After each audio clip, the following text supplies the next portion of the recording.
जरा सोचिए, अगर कोई आपसे पूछे कि इस दुनिया में सबसे ज्यादा साफ और पवित्र चीज क्या है, तो शायद आपका जवाब भी वही होगा जो गूगल देता है या अन्य लोग देते हैं, जैसे कि पानी।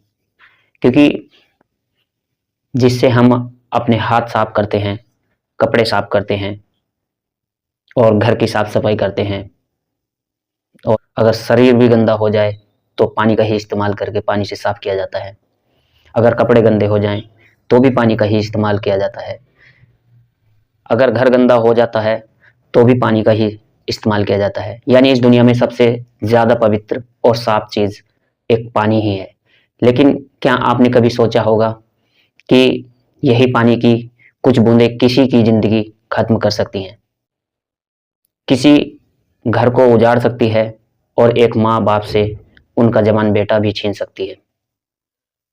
आज की कहानी दिल्ली की है, उत्तम नगर की है, जहां एक 7 साल की बच्ची की छोटी सी शरारत एक ऐसा तूफान बन गई जिसने एक 26 साल के युवक की जान ले ली।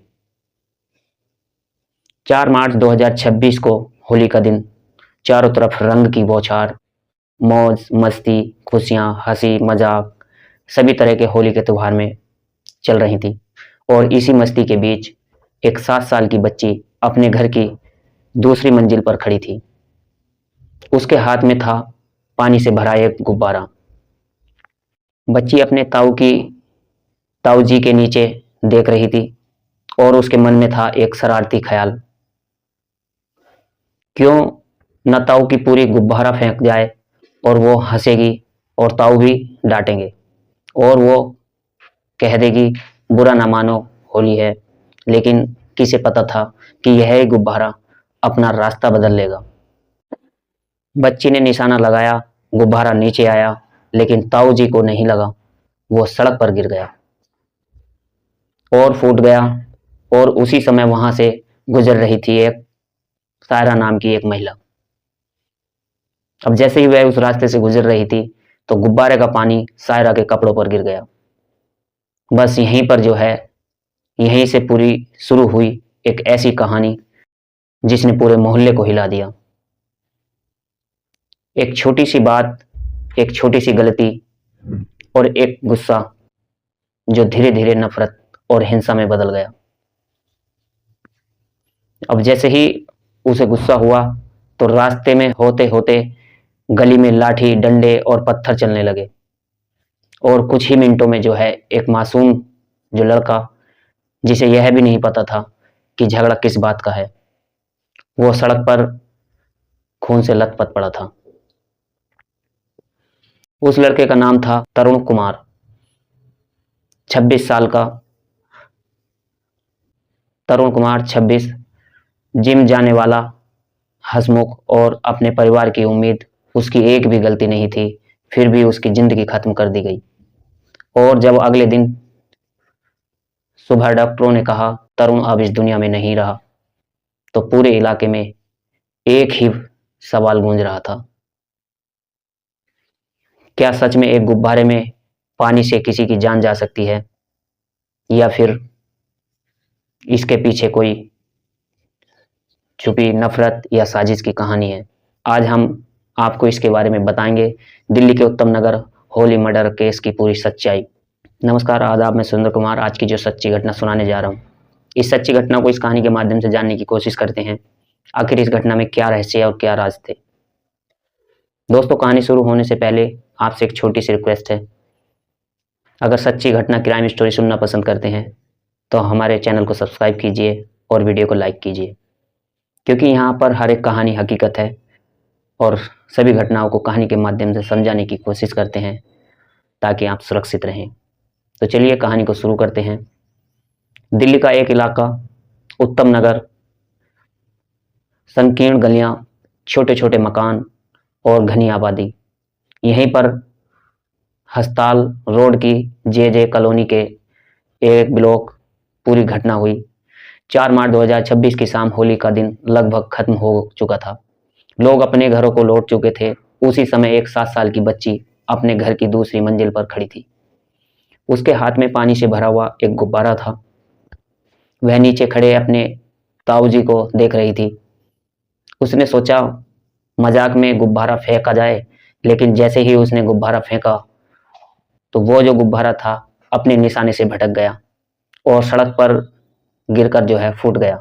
उसी समय वहां से गुजर रही थी एक महिला जिसका नाम था सायरा। गुब्बारे का पानी उसके कपड़ों पर गिरा। सायरा ने ऊपर देखा और उसी बच्ची को देख लिया। बस यहीं से जो है उसका गुस्सा भड़क उठा। बच्ची के ताऊ ने तुरंत जो है हाथ जोड़कर कहा, बहन जी गलती हो गई है, बच्ची है, माफ कर दीजिए। लेकिन सायरा शांत नहीं हुई। वह गुस्से में अपने घर चली गई। वहां पहुंचकर उसने अपने परिवार वालों से कहा कि उसके ऊपर जानबूझकर वह गुब्बारा फेंका गया है और अब उसके कपड़े खराब हो गए हैं। वह नमाज नहीं पढ़ पाएगी। धीरे धीरे यह बात पूरे परिवार में फैल गई और गुस्सा बढ़ता चला गया। रात के करीब 10:30 बजे दोनों परिवार आमने सामने आ गए। बहस शुरू हुई और फिर मारपीट शुरू हो गई। हालात बिगड़ते गए। बच्ची का परिवार अपने घर के अंदर चला गया और दरवाजा बंद कर लिया। लेकिन उन्हें नहीं पता था कि बाहर कुछ लोग घात लगाए हुए बैठे हैं। करीब रात के 11 बजे एक युवक अपने घर लौटा। नाम था तरुण कुमार, जिसकी उम्र 26 साल। अपने दोस्त के साथ होली खेलकर घर लौट रहा था, तो उसे यही भी नहीं पता था कि उसके घर के बाहर क्या हो चुका है। जैसे ही वह गली में पहुंचा तो कुछ लोगों ने उसे घेर लिया और अचानक ही जो है उस पर हमला शुरू कर दिया। किसी के हाथ में लाठी थी, किसी के हाथ में क्रिकेट बैट और किसी के हाथ में लोहे की रॉड। बस यहीं से जो है तरुण पर बेरहमी से हमला कर दिया गया। उसे लगातार पीटा जाता रहा। इसी बीच में जो है किसी ने एक भारी पत्थर उठाया और भारी ताकत से जो है तरुण के सीने पर मार दिया। कुछ ही मिनटों में जो है तरुण खून से लथपथ होकर सड़क पर गिर चुका था। घर वालों ने दरवाजा खोलने की कोशिश की। अब जैसे ही दरवाजा खोलने की कोशिश की तो लेकिन किसी ने बाहर से कुंडी लगा दी थी। पड़ी जब तक दरवाजा खुला तब तक बहुत देर हो चुकी थी। तरुण को तुरंत अस्पताल ले जाया गया, लेकिन 5 मार्च 2026 की सुबह डॉक्टरों ने जो है उसे मृत घोषित कर दिया। तरुण की मौत खबर फैलते ही पूरा इलाका गुस्से में भर गया। सोशल मीडिया पर ट्रेड शुरू हो गई और सभी तरह में जो है खबरें फैलने लगी। इसके बाद जो है 6 मार्च को बड़ी संख्या में लोग सड़क पर उतर गए और जो है आरोपियों के घर के बाहर हंगामा हुआ। एक कार को जो है आग लगा दी गई। स्थिति को नियंत्रित करने के लिए पुलिस और आरएएफ तैनात करनी पड़ी। पुलिस ने जांच शुरू की और धीरे धीरे 8 लोगों को जो है गिरफ्तार कर लिया गया।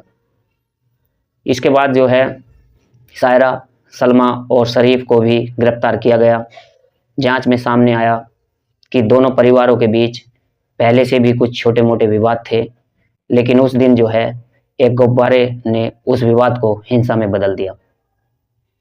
इसके बाद जो है तरुण कुमार इस दुनिया में नहीं है।